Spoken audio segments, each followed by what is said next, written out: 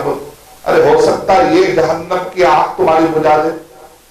کیوں ایسا سوچ رہے ہو؟ اسلام کے لیے جو بھی مل گیا، ڈوری مل گئی دے دیے صحابیہ. وہ نہیں سوچتے تھے آپ کو جا کے ہینڈل چپکانا ہے، چپکا دیجیے. اللہ آپ کو موقع دیا، بیان کر دیجیے. اسٹیج پہ آ کے موقع بیٹھنے نہیں ہے. جہاں ممکن ہے سپاہی کا، اسلام کا سپاہی یہ نہیں. خالد بن اللہ تعالیٰ کی لائف پڑھ لیجیے، چاہے ان کو امیر بناؤ چاہے معمور بناؤ، جذبہ سیم رہتا. ایسا نہیں کہ امیر بنے تو جذبہ زیادہ ہے، اب میں امیر نہیں ہونا تو میں کیوں، ایسا تو نہیں ہے. اسلام کا ایسا نہیں ہے. تم سپاہی بن کے بھی شاید جنت میں چل جا سکتے. تو اس وجہ سے ایک ڈولی. تو اسماء رضی اللہ تعالی عنہا یہ خاتون ہے کہ وہ ہجرت کرتے وقت پر ان کو کتنا دکھ ہوا ہوگا کہ باپ جا رہے ہیں چھوڑ کر، محمد صلی اللہ علیہ وسلم چھوڑ کر جا رہے ہیں. بعد میں وہ جب تشریف لے کر گئی سے، جب مدینہ کی طرف ہجرت ہوئی، مکہ سے مدینہ کی طرف، تو پہلے والد صاحب چلے گئے، محمد صلی اللہ علیہ وسلم چلے گئے. بعد میں اسماء رضی اللہ تعالی عنہا جب آئے تو اس وقت پر وہ حاملہ تھی. تصور کریے حمل کی حالت میں مکہ چھوڑ کر اس زمانے میں کیسا گئے ہوں گے. اللہ کے راہ میں بڑی قربانی دی انہوں نے. ان کے خلاف کوئی منہ کھولتا ہے اور ان کو گالی دیتا ہے تو بڑی تکلیف ہوتی ہے. پتہ نہیں یہ لوگ جو ہے نا، ان کو کوئی شرافت سکھایا کہ نہیں سکھایا، ان کو کوئی عزت کیا چیز ہوتی سیکھے کہ نہیں سیکھے. لوگ ایسے صحابہ اکرام پہ بول دیتے. پتہ نہیں کہ یہ لوگوں کو گھر میں تربیت برابر ہوئی کہ نہیں. اللہ تعالیٰ ہم کو ایسے لوگوں سے بچائے، ان کا اثر لینے سے بچائے. بلکہ اللہ ان کو ہدایت دے تاکہ یہ لوگ بھی ہمارے صحابہ کرام سے محبت کرنے والے بن جائیں. اور تاریخ میں ایسا ہوا، نواب علامہ شوکانی رحمۃ اللہ علیہ شیعہ میں تھے. بعد میں انہوں نے اسلام قبول کیا ماشاءاللہ. بعد میں وہ سنی ہوئے، بہترین طریقے سے کتابیں لکھی انہوں نے. تو کبھی ہوتا ہے بہت زبردست کام کر جاتے، تو اللہ تعالیٰ جس کو چاہے ہدایت دے سکتا ہے. اور بعد اچھے سنی تھے، بھٹک گئے، قادیانی ہو گئے. اللہ تعالیٰ حفاظت فرمائے. دلالت اور ہدایت کی بڑی عجیب تاریخ ہے. اللہ تعالیٰ ہمیں ہمیشہ ہدایت پر رکھے. ربنا لا تزغ قلوبنا بعد إذ هديتنا وهب لنا من لدنك رحمة إنك أنت الوهاب. تو اسماء رضی اللہ تعالیٰ عنہ حاملہ تھے، اور جیسے ہی مدینہ پہنچے ولادت ہوئی تو گویا کہ اوائل میں سے پیدا ہونے والے کون ہیں؟ عبداللہ بن زبیر رضی اللہ. تو عبداللہ بن زبیر رضی اللہ عنہ کی شروعات دیکھیے ماشاءاللہ. یعنی جب وہ آئے تو اللہ کے نبی صلی اللہ علیہ وسلم پیدا ہونے کے بعد جو کاروائی ہے پورے اللہ کے نبی صلی اللہ علیہ وسلم کے ہاتھوں پر ہو رہی ہے. کیا سعادت ہے. ہمارے بچوں کو تصور کیجئے کہ اگر محمد صلی اللہ علیہ وسلم جو ہے نا سعادت بخش رہے تو ہمارے لیے کتنی بڑی سعادت کی بات ہو رہی تھی. کوئی نیک عالم آ جاتا ہے اور اس وقت پہ جب بچے کی ولادت ہو اور آ کر تحریک کروا دے اور ہمارے جو ابتدائی کاروائی لے کر دعا کر دے، اگر برکت کی دعا کر دے تو ہم کتنے خوش ہو جاتے ہیں. وہاں تو اللہ کے نبی صلی اللہ علیہ وسلم مل گئے. وہ ماں کتنی عظیم تھی ہوگی، وہ بیٹا کتنا عظیم تھا. تو عبداللہ بن زبیر رضی اللہ تعالی عنہ اللہ کے نبی صلی اللہ علیہ وسلم کی وفات کے اوپر 10 سال کے رہے ہوں گے، کیونکہ پہلے سال اگر یہ ہے تو ممکن ہے 10 سال یا 9 سال، جیسے سے وہ ہجرت کے حساب سے آپ ڈیٹ دیکھ سکتے ہیں.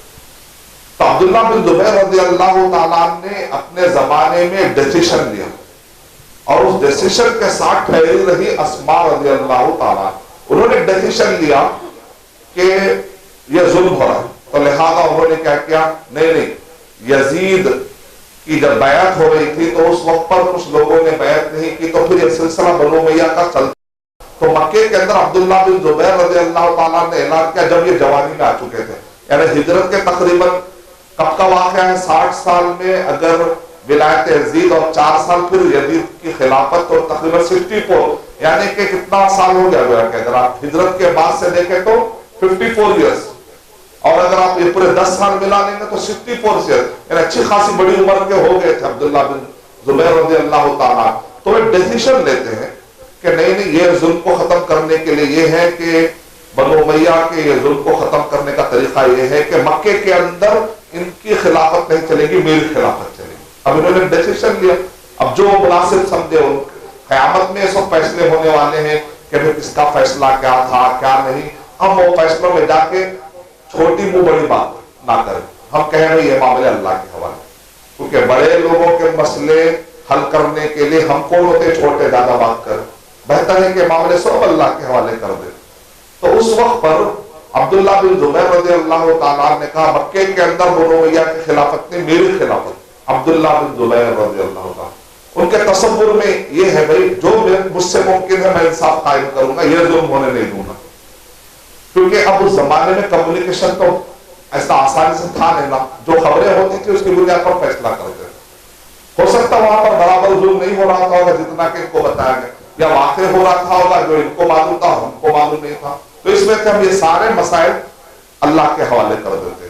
اب عبداللہ بن زبیر رضی اللہ عنہ، یہاں تک کہ عبد الملک بن مروان، یعنی وہ زمانہ بنو امیہ کے زمانے میں، پھر یزید کے بعد پھر معاویہ، پھر ان کے بیٹے، پھر یزید، ہوتے ہوتے یہ خلافت جب آگے بڑھی، جب تک بھی حکومت ایسے آگے بڑھ رہی ہے، تو حجاج بن یوسف کو بھیجا گیا۔ کہا حجاج بن یوسف کون ہے آپ جانتے ہیں، ان کے کارنامے بھی ہیں اور ساتھ ساتھ میں ان کے بارے میں ظلم کی بڑی عجیب داستانیں بھی ہیں، یہاں تک کہ صحابہ کرام، کئی صحابہ کرام ان کے ہاتھوں سے مظلومانہ زندگی بھی گزاری، یہ بھی ہمیں روایتیں ملتی۔ ابن تیمیہ رحمۃ اللہ علیہ سے پوچھا گیا کہ صحابہ کرام کے بعد پھر ایک تابعی یزید ہے، پھر حجاج بن یوسف ہے، جب ہمارے ان کے بارے میں آئے تو ہمارے پاس تصور کیا ہونا چاہیے ان کے بارے میں، کیونکہ پھر خلیفہ کی طرف سے نامزد ہے، یہ ہمارے اکابر بھی، اللہ نے ان کو عہدے بھی دیے تھے، خلافت کے زمانے میں ان کو بڑے بڑے عہدے بھی ملے، ان کے عہدوں کے دوران صحابہ بھی زندہ تھے، ان کو صحابہ نے بھی تو بڑا مانا ہے، پھر ایک طرف ان کے ظلم کی داستانیں بھی ہیں، تو ہمارے تصور میں کیا ہونا، بعد والے لوگ کیا سوچیں ان کے بارے میں، ایک طرف ظلم کی داستانیں بھی اور ایک طرف نیکیاں بھی ہیں۔ حجاج بن یوسف کی نیکیوں کا اندازہ آپ کر سکتے ہیں، قرآن مجید کو پڑھنے کے لیے بڑی آسانیاں پیدا کی، بلکہ بعض لوگ کہتے ہیں زبر زیر نقطے جو آپ آسانی سے پڑھ لے رہے ہیں، یہ ان کا کارنامہ ہے، ان کے زمانے میں ہوا ان کا کارنامہ۔ ہاں عثمان رضی اللہ تعالیٰ نے جمع کروایا، لیکن بعد میں زبر زیر نقطے جو پہلے کہتا تھا بغیر زبر زیر کے، تو زبر جیسا آپ اردو میں اخبار پڑھتے ہیں، اب زبر زیر نہیں رہتا، لیکن بعد میں زبر زیر جو لگاتے۔ تو ایک روایت کے مطابق یہ ہے کہ پڑھنے کے لیے آسانی نقطے لگانا کرنا، ایک روایت کے مطابق یہ ہے کہ حجاج بن یوسف اتنا بڑا کارنامہ ملتا ہے۔ ایک کارنامہ یہ ہے کہ ان کے زمانے میں محمد بن قاسم جب نکلے تو پاکستان فتح کرتے ہوئے انڈیا گئے، تو ان کے زمانے میں پاکستان فتح ہوا، افغانستان فتح ہوا، اتنا بڑا ملک فتح ہوا، اور پھر یہی ہے ان کی نگرانی میں فتح کرتے ہوئے اوپر ازبکستان پار کر کے چائنا میں گھس گئے مسلمان، ان کی نگرانی میں ہی مسلمان جو ہے آخری میں کہا پورا ویسٹرن سہارا مار کے فرانس میں گھس گئے۔ تو ایسا زبردست نظام چلانے والا، سسٹمیٹک انداز میں چلانے والا، زبردست اس زمانے کا جو ہے ایک بہترین منظم جس کو آپ کہتے ہیں، سسٹم چلانے والا انسان۔ ایک طرف نہیں کہتے، ابن تیمیہ رحمۃ اللہ علیہ سے پوچھا گیا کہ بڑی بڑی شخصیتیں لیکن ساتھ میں ان کے ظلم کے کارنامے بھی ہم کو روایتوں میں ملتے ہیں، تصور کیا ہونا چاہیے؟ تو ابن تیمیہ رحمۃ اللہ علیہ کہتے ہیں ان سب کے معاملے کس کے حوالے کر دو؟ اللہ تعالیٰ کے حوالے کر دو۔ جیسے سمندر میں کشتیاں ڈوب جاتی، کیا ہوتا ہے؟ جیسے سمندر میں کشتیاں ڈوب جاتی ہیں، ممکن ہے کہ ان کے جو ظلم اور ان کے جو خرابیاں ہیں، ان کے نیکیوں کے سمندر میں شاید ڈبا دے اللہ تعالیٰ اور ان کو معاف کر دو، تو لہذا ان کا معاملہ کس کے حوالے کر دو؟ اللہ سبحانہ و تعالیٰ کے حوالے کر دو۔ بلکہ ہمیشہ محدثین کہتے تھے اللہ ان کے بارے میں ہم کو نہیں پوچھے گا، ہمارے بارے میں ان کو نہیں پوچھے گا، جو پوچھے گا اس کا خیال رکھو کہ اس کے اللہ سبحانہ و تعالیٰ لہا ما کسبت ولکم ما کسبتم ولا تسألون عما کانوا، اس طرح سے ٹاپک ختم کر دیتے ہیں، کیونکہ زیادہ ٹاپک میں جائیں گے تو ہو سکتا ہے کہ کوئی ایسی بات نکل جائے جو حق بجانب نہ ہو، تو اس وجہ سے احتیاط کرتے تھے اور اس بارے میں۔ تو عبداللہ بن زبیر رضی اللہ تعالیٰ نے ڈیسیشن لیا، کیا ڈیسیشن لیا؟ نہیں کچھ جو قسم کا ظلم ہو رہا ہے، کیونکہ ظلم کی داستان حجاج بن یوسف کے بارے میں کافی پھیل رہی تھی کہ بہت سارے صحابہ کرام کو تکلیف ہوگی ان کی وجہ سے، تو انہوں نے کہا ایسا نہیں بھی ہم اچھی ایک حکومت چلائیں گے۔ اب ان کے پاس ایک خیال آیا کہ انصاف قائم کرنا چاہیے۔ تو اب حجاج بن یوسف بہت بڑی فوج، اتنی بڑی فوج کہ مکے کے اندر جو لوگ ہیں نا وہ سنبھال نہیں پائیں گے، اتنی بڑی فوج لے کر، کیونکہ ان کو معلوم تھا عبداللہ بن زبیر بہت جنگجو انسان ہے، جا کے یرموک میں بڑے بڑے جنگوں کے اندر بڑے بڑے شورما کو سلا کے آ جاتے تھے، تو ان کو معلوم تھا یہ بھی کوئی معمولی انسان نہیں۔ اگر وہ مکے کے اندر اتنا بڑا ڈیسیشن لیا ہے تو چھپی نہیں لیے ہوں گے، بڑا کانفیڈنس ہے، تو بہت بڑی فوج لے کر آئے، آ کر منجنیق کا مطلب ہوتا ہے جیسے توپ ہوتے نا، تو اس زمانے میں منجنیق کا مطلب ہوتا ہے بڑے بڑے پتھر کو اٹھا کر پھینکتے تھے۔ اس زمانے میں جو مکان ہوتے تھے کبھی وہ کھجور کے پتوں سے، ڈالیوں سے، لکڑیوں سے بنائے تھے، یا نہیں تو گچی کے جیسا رہتا تھا، ایسا مٹی جمع کے بنا لی، جب آ کے پتھر گرتا تو پورا گھر گر جاتا۔ تو جب یہ خطرناک منجنیق مار رہے تھے، عبداللہ بن زبیر رضی اللہ تعالیٰ عنہ کس کے پاس آتے ہیں تسلی لینے کے لیے؟ اسماء رضی اللہ۔ اب اسماء رضی اللہ تعالیٰ عنہا ان سے پوچھتے ہیں کہ تم نے جو ارادہ کیا تھا وہ حق سمجھ کے کیا تھا یا ناحق سمجھ کے کیا تھا؟ اگر حق سمجھ کے کیا تھا تو ڈٹ جاؤ، اگر یہ حق نہیں ہے تو پھر رجوع کر لو اپنے غلطیوں سے، اتنے لوگوں کو ہلاکت میں ڈالنے کی کوئی ذمہ داری بھی تم پر نہیں ہے، ضرورت بھی نہیں، کیونکہ وہ آ کر کہتے ہیں میری ماں جب بوڑھی ہو چکی تھی، بہت ساری کافی بوڑھی ہو چکی تھی، اے میری ماں یہ یہاں تک کہ میرے بچے اور میرے بھائی اور میرے پورے کنبے قبیلے کے لوگ حجاج کے ساتھ ہو گئے ہیں، میں اکیلا پڑ چکا ہوں، اور منجنیق آ کے اتنی پڑ رہی ہے کہ ایسا لگتا ہے کہ میں پکڑ لیا جاؤں گا، کیا مجھے حوالے ہو جانا چاہیے، کمپرومائز کر لینا چاہیے، حق پہ ڈٹ جانا چاہیے؟ کہا کہ تم سمجھ رہے ہو کہ اگر حق یہی ہے تو ڈٹ جاؤ۔ اب انہوں نے ڈیسیشن لیا جو بھی ان کو اللہ نے علم دیا تھا، کیونکہ اس زمانے میں جتنی بھی ان کو انفارمیشن ملی تھی وہ سمجھ رہے تھے کہ حق یہ کہ ڈٹنا ورنہ ظلم ختم ہونے والا نہیں ہے۔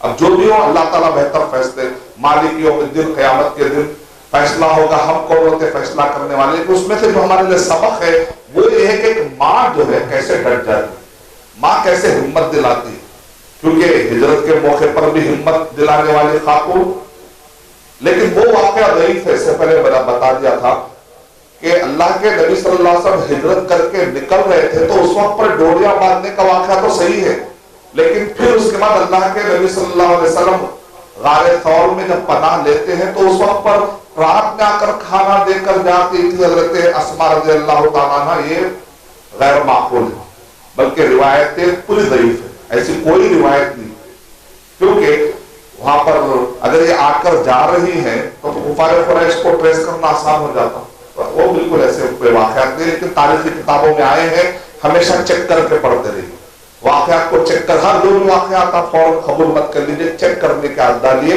کم سے کم دیکھیے کہ واقعہ کہاں جا رہا ہے، اگر وہ صحیح احادیث سے ٹکرا رہا ہے تب تو بالکل قبول نہیں کرنا چاہیے۔ اسماء رضی اللہ تعالیٰ عنہ کے بڑے زبردست کارنامے، بہرحال ہوا یہ کہ آخری میں عبداللہ بن زبیر رضی اللہ تعالیٰ عنہ کو لوگ پکڑ لیتے، پکڑ کر جو ہے سولی پہ لٹکا دیتے، اور 3 دن تک ایسے ہی سڑتے رہا۔ آخری میں البدایہ والنہایہ کے حوالے کے مطابق ماں جا کر کہتی ہے نکالو اس آدمی کو، کب تک یہ آدمی سوار ہے، وہ قتل ہو، یہ واقعہ ہونے سے پہلے اسماء رضی اللہ تعالیٰ عنہ سے واقع پوچھتے ہیں اللہ کے اے میری ماں اگر یہ لوگ مجھے مار دیں گے، اور میں نے سنا ہے کہ حجاج جب قتل کرتا ہے قتل کرنے کے بعد کافی تکلیف دیتا ہے، تو میں مرنے کے بعد میرے ساتھ جو تکلیف دہ معاملہ ہوگا، جب مارا جائے گا اس وقت پر جو تکلیف ہوگی میں کیسے اس کو ٹیکل کروں؟ تو ماں کہتی ہے ایک بکری کے مر جانے کے بعد اس کا چمڑا نکالے یا کچھ بھی کرے، اس کو کیا اثر ہونے والا ہے؟ روح تو آسمان میں رہتی ہے، اگر تم حق پر ہو تو وہ تو اپنے آسمان میں جا کر وہ اپنے رب کے پاس جو شہید ہوتا ہے رب کے پاس غذا کھانا بھی شروع کر دیتا، بعد میں وہ کیا کرتے اس سے کیا لینا دے، وہ تو جسم کو کریں گے نا، روح کو کیا کریں گے؟ یہ ان کا انداز تھا سوچنے کا، روایتوں میں جو آتا ہے، بلکہ وہ الوداع والنہا کے الفاظ میں یہ ہے کہ اس پر کوئی جرح تو مجھے ملی نہیں، کہ کہتے ہیں کہ کب تک اس آدمی کو، یعنی اپنے بیٹے کے بارے میں کہہ رہے ہیں، کب تک ایسے لٹکا کر رکھو گے، نکال دو. تو حجاج بن یوسف کہتا ہے یہ منافق، کہتے ہیں اس کو منافق مت کہو، یہ عبداللہ بن زبیر رضی اللہ تعالیٰ عنہ ہیں اور یہ بڑے نمازی اور پرہیزگار ہیں، نکال دو. ہاں البتہ تم جو ہے، اللہ کے نبی صلی اللہ علیہ وسلم نے کہا تھا کہ بہت جلد ایک ظالم آئے گا، میں دیکھ رہی ہوں کہ تم ہی وہ ظالم ہو. یہ واقعات ملتے ہیں البدایہ والنہایہ کے اندر کہ کئی علماء کرام نے کہا کہ کذاب سے مراد کون ہے، اور اسی طرح سے مبیر مانے ظلم کرنے والا. تو اس شخص نے بھی جو ہے نا کچھ جملہ کہا، بہرحال اس طریقے سے واقعہ ختم ہوتا ہے.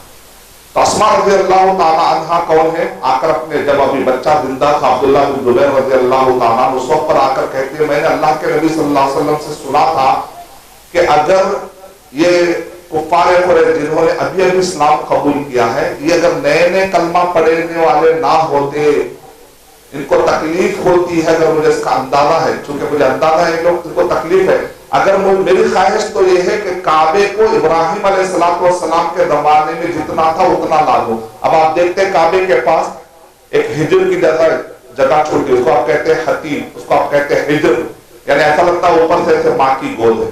ہجر مانے گود، ایسا لگتا ہے جیسے کوئی گود ہے، تو ایسا اس کو ہجر کہتے ہیں. یہ جو چھوٹا ہوا ہے، اللہ کے نبی صلی اللہ علیہ وسلم کی خواہش تھی کہ چھوٹا ہوا حصہ اصل میں کعبے کا حصہ ہے. پیسے کم ہونے کی وجہ سے، اسباب کم ہونے کی وجہ سے کم بنا دیا گیا تھا. کہا کہ میری تو خواہش ہے کہ واپس کعبے کو اتنا کر دیا جائے اور دروازہ جو اوپر ہے اس کو نیچے کر دیا جائے، اور تاکہ لوگ اس میں سے آئیں اور جائیں، عام لوگ بھی اس میں آئیں اور جائیں. تو اسماء رضی اللہ تعالیٰ عنہا نے اپنے بیٹے سے جب یہ کہا تو عبداللہ بن زبیر رضی اللہ تعالیٰ کہتے آج حکومت مکے کی تو میرے ہاتھ میں ہے. تو انہوں نے انتقال سے پہلے ایک کارنامہ یہ کیا، ان کی شہادت سے پہلے ایک کارنامہ یہ کیا کہ کعبے کو بڑا بنا دیا اور اس کو بالکل نیچے زمین تک لا کر دروازے کو عام کر دیا. ابھی دروازہ اونچا ہے، دروازہ نیچے کر. حجاج بن یوسف نے کہا اگر یہ ایسے ہی رہے گا تو عبداللہ بن زبیر کا نام آنے والے زمانے تک رہے گا. نہیں پھر واپس کعبہ کو جو ہے نا جیسا تھا ویسے کر دے، پھر توڑ کے واپس کر. اتنا جو غصہ تھا حجاج بن یوسف کو، حجاج بن یوسف کو غصہ تھا، یعنی تو یہ ان کے دماغ میں بات آئی تھی کہ کیوں ان کا کارنامہ اتنا لمبا ہے، یا کیوں ان کا نام یا ان کی نشانی اتنی باقی رہے. جو بھی تھا ہوگا اللہ بہتر جانتا. قیامت میں کئی ایسے فیصلے جو آج ہم نہیں کر سکتے، آج کے بعد آ کر صرف روایتیں پڑھ کر ہم کہیں گے، سارے وہ باتیں جو ہوتی ہے صحابہ اور تابعین میں سب اللہ کے حوالے.